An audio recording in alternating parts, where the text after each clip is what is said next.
WYMT Mountain Sports, your home for the Kentucky Wildcats and local high school sports.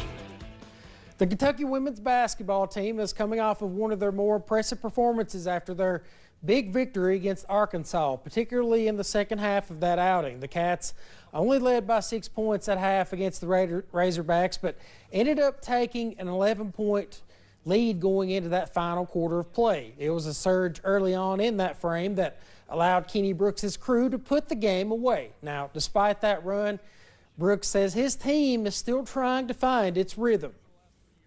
And we were still trying to get into a rhythm, and we haven't been whole since December the 14th, essentially. And then we were still a little bit discombobulated because Tony got in foul trouble. She got in foul trouble in the first half, and we had to sit her, and she picked up a third foul relatively quick in the third. So how about this matchup on Thursday? The women's team hosting 7th-ranked Vanderbilt inside Memorial Coliseum in a top 20 tip-off is set for 7 p.m. online on the SEC Network Plus. We will stick with UK athletics, but let's talk a little Diamond action, shall we? Today was media day for the baseball team. The season begins in 10 days for the Batcats, kicking things off with a series at UNC Greensboro. UK comes into the season ranked 18th in the D1 baseball preseason top 25 poll. One of the more heralded players on the team is infielder Tyler Bell. He spoke at the media day today and was named to Baseball America's preseason college player of the year list. He believes they have the pieces to make some noise this upcoming season. It was also media day for the UK softball squad. They begin their season this Friday with 2 games in California. They will face Miami, Ohio in the San Diego State season kickoff. Rachel Lawson's crew will also take on Loyola Chicago later that day. In the SEC preseason poll, the Cats were picked to finish last on the softball side of things. Infielder Madison Clark says with there being not a lot of outside expectations, they will try to use that to their advantage.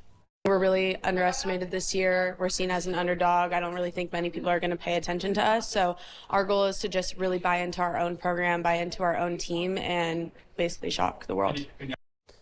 To the show now, the Cincinnati Reds agreed to a deal to bring back a fan favorite. On Sunday, it was reported by ESPN's Jeff Passan that Eugenio Suarez and the Redlegs agreed to a 1-year deal worth $15 million. The former All-Star hit 49 home runs last season, splitting time between Arizona and Seattle. Today, Suarez spoke to the media for the first time since putting pen to paper, saying he wants to bring the playoffs back to the city of Cincinnati.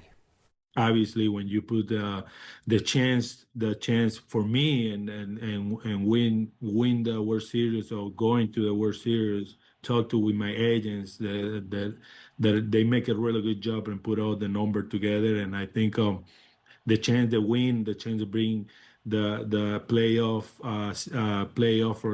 to the city. And I know a lot of excitement in that city with the ball club. Also announcing they will be partnering with MLB.TV to broadcast games this season. I know mine and Steve's good friend and former WYMT meteorologist Evan Hatter, who is a big Reds fan, is amped up about all of this. That is sports. We'll have more news coming up after this break.